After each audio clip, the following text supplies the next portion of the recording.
La normativa de la Unión Europea dice que cuando hay pruebas suficientes obtenidas en laboratorio con experimentos con animales de que una sustancia está vinculada al cáncer, esa sustancia no se puede utilizar, esa sustancia hay que prohibirla.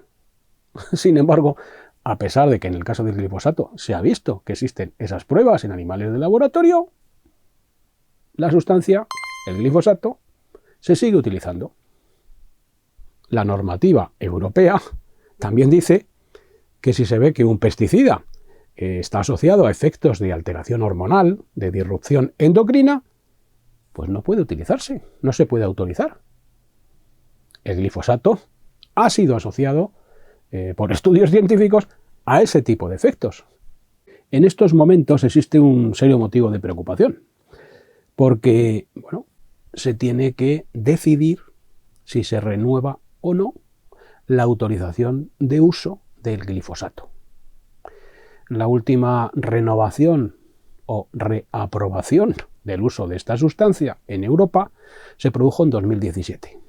La industria, etcétera, todos sus aliados, pretendían que se hubiera reautorizado o reaprobado por 15 años. Finalmente, en parte por la presión de la comunidad científica y de una serie de entidades de la sociedad civil, se consiguió que solo se reaprobase por 5 años.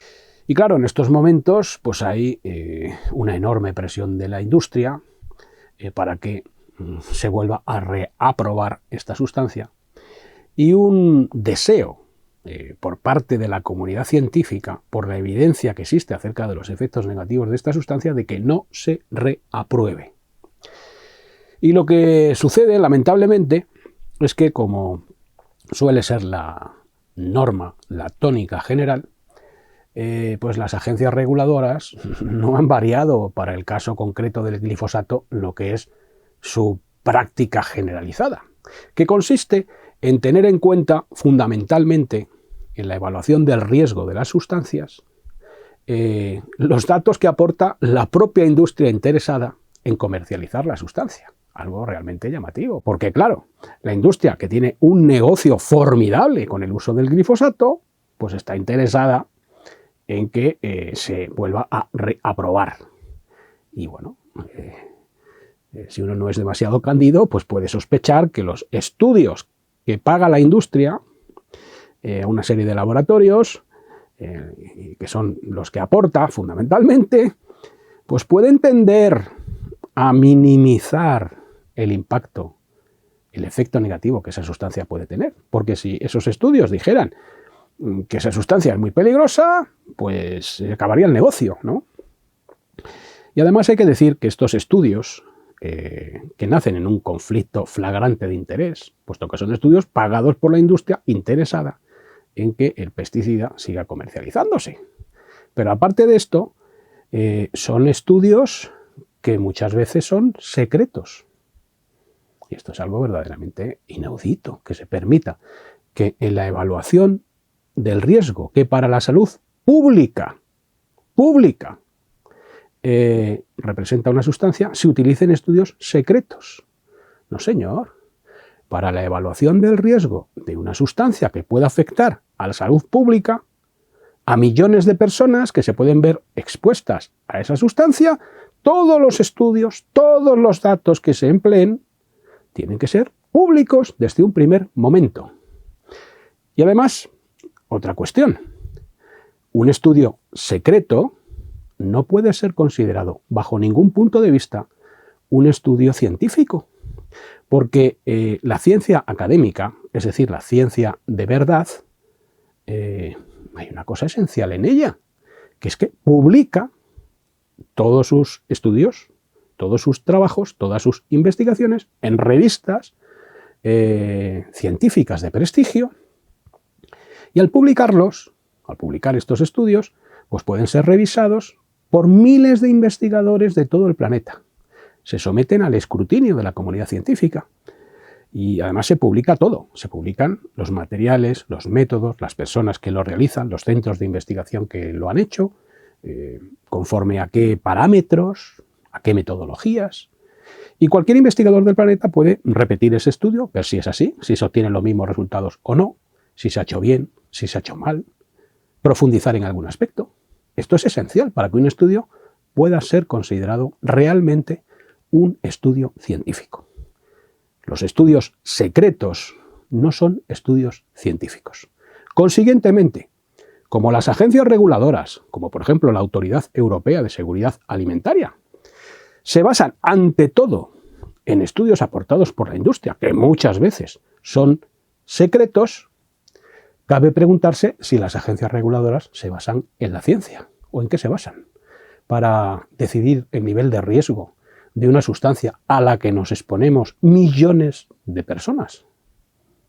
Puesto que en concreto, por ejemplo, el glifosato es una sustancia de un uso extraordinario, un nivel de uso extraordinario. Es el herbicida más vastamente utilizado a lo largo y ancho del planeta.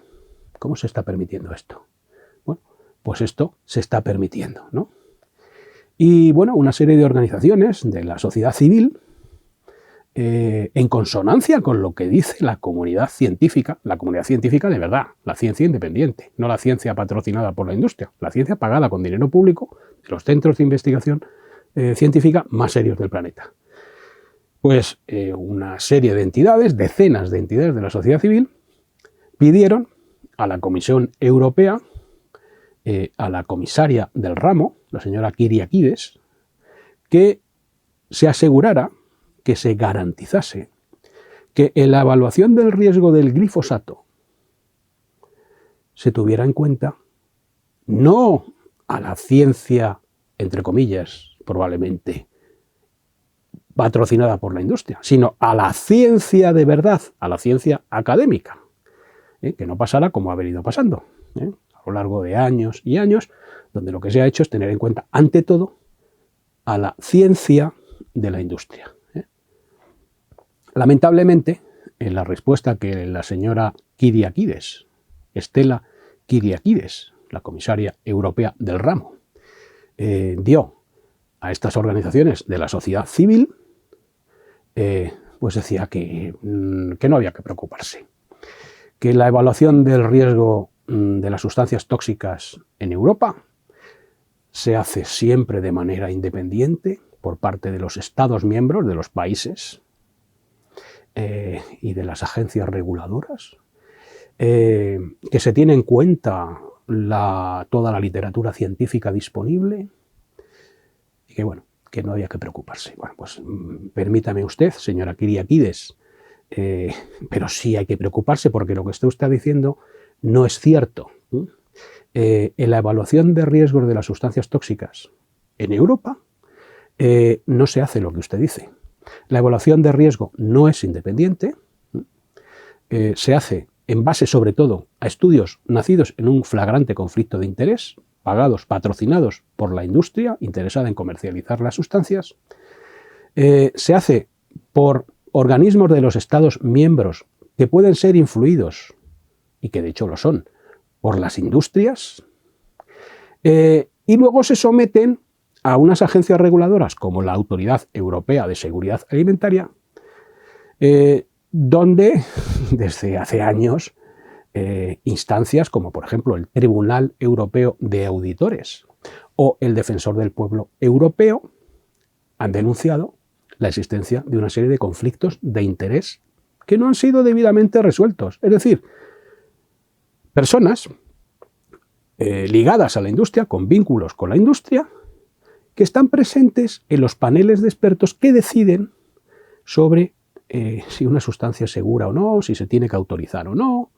Esto es absolutamente inadmisible, ¿no? Entonces está muy bien la apariencia que se quiera proyectar. Teóricamente, la EFSA, la Autoridad Europea de Seguridad Alimentaria, debiera ser independiente. Teóricamente, los organismos de los Estados miembros que participan en la elaboración de los dosieres para ver si se autoriza una sustancia o no, debieran ser también independientes. Pero el hecho es que no es así, con frecuencia. Y lo que está sucediendo es que se marginan los estudios de la ciencia académica realmente independiente. Es decir, los estudios pagados con dinero público. Y Sin embargo, a la vez que se hace esto, se marginan esas investigaciones de manera dominante, se anteponen los estudios de la ciencia pagada, patrocinada por la industria, a sabiendas de que hay algo que se llama el funding effect, es decir, traducido al castellano, el que paga manda. Es decir, se ha visto reiteradamente cómo los estudios pagados por la industria tienden a no ver que las sustancias en cuestión, como en este caso pudiera ser el glifosato, tienden a no ver que produzcan una serie de efectos, mientras que los estudios pagados con dinero público y realizados por los centros de investigación más serios del planeta y por los principales expertos mundiales en las cuestiones que se abordan, que se analizan, que se estudian, que se evalúan, sí ven que se producen o se pueden producir una serie de efectos preocupantes. Estas organizaciones de la sociedad civil, ante los hechos lamentables a los que se ha venido asistiendo a lo largo de años en relación al glifosato y que se ve por la información a la que se ha podido tener acceso en el actual proceso de evaluación de la sustancia, de reevaluación para ver si se autoriza o no, bueno, lo que se ve, se ha visto a lo largo del tiempo y se sigue viendo, es que muy probablemente no va a haber una evaluación independiente. Y parece, de hecho, hasta ahora no lo está siendo. Entonces se solicitaba por parte de estas decenas de organizaciones de la sociedad civil que se encomendara a una entidad de prestigio, como es el Collegium Ramazzini de Bolonia, una de las entidades más prestigiosas en cuanto al estudio del efecto de las sustancias químicas tóxicas, que se apoyara el estudio que este instituto está realizando acerca de la toxicidad del glifosato. Un estudio muy completo, que aborda no solamente el tema del cáncer, sino también de otros problemas sanitarios a los que esta sustancia química tóxica y los productos en los que se integra pueden estar asociados, ¿no? Y sin embargo, pues también de nuevo la señora Kyriakides, Estela Kyriakides, la comisaria del ramo, dice que no es preciso, porque aunque hay una norma europea que dice que cuando hay una controversia grave y una contradicción importante de datos, eso se puede hacer y se debe hacer, en este caso dice, y realmente uno se queda, no sé cómo explicarlo, dice que en estos momentos no se ve que haya una controversia, una contradicción de datos, pero bueno, ¿en qué mundo vivimos?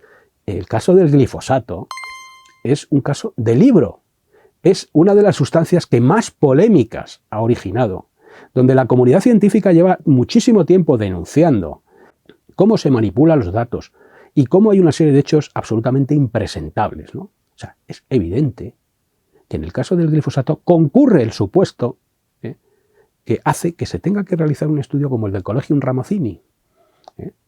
No se puede decir que hay que esperar a ver si hay una controversia. ¿Cómo que hay que esperar? Si no ha habido una controversia mayor en la historia, casi, que la del glifosato. Todos conocemos los escándalos habidos en relación al glifosato, son de dominio público. Cuando en el año 2015 la Agencia Internacional para la Investigación del Cáncer de la Organización Mundial de la Salud incluye a esta sustancia en los listados de sustancias asociadas al cáncer. Y poco después, sin encomendarse a Dios, pero no sabemos si sí al diablo, la Autoridad Europea de Seguridad Alimentaria saca un informe que generó un revuelo increíble, porque estaba basado en otro informe de un organismo alemán, de una agencia alemana, la BfR, y cuando se realiza una evaluación por científicos del máximo prestigio de ese informe de la EFSA, se ve que es que no tiene ni pies ni cabeza, que no tiene ningún rigor científico. Y además incluso se llegó a denunciar cómo esta entidad alemana, esta agencia alemana, el BfR, parece que había plagiado de un informe de Monsanto, de la propia industria, en lugar de realizar una evaluación propia e independiente, se limitó a copiar párrafos,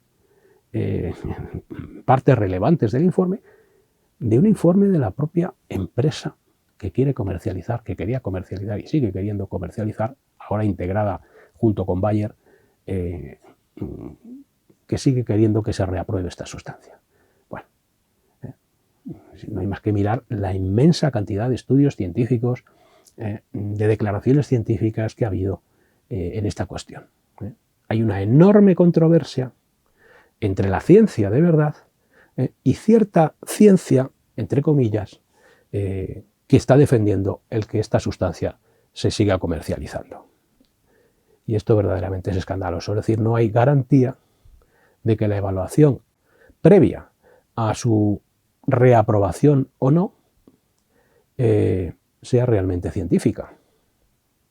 Y mucho nos tememos que si nada lo remedia, pues al final prevalezca no la ciencia, sino otro tipo de consideraciones, de favorecer a lo mejor algún interés económico, pero a lo mejor no tanto la defensa de la salud de las personas ni la salud del medio ambiente. Y cuando decimos intereses económicos, no nos referimos al interés económico del conjunto de la población, que se puede ver negativamente afectado por el uso de esta sustancia, sino al interés económico muy particular de alguna empresa, de unas pocas empresas.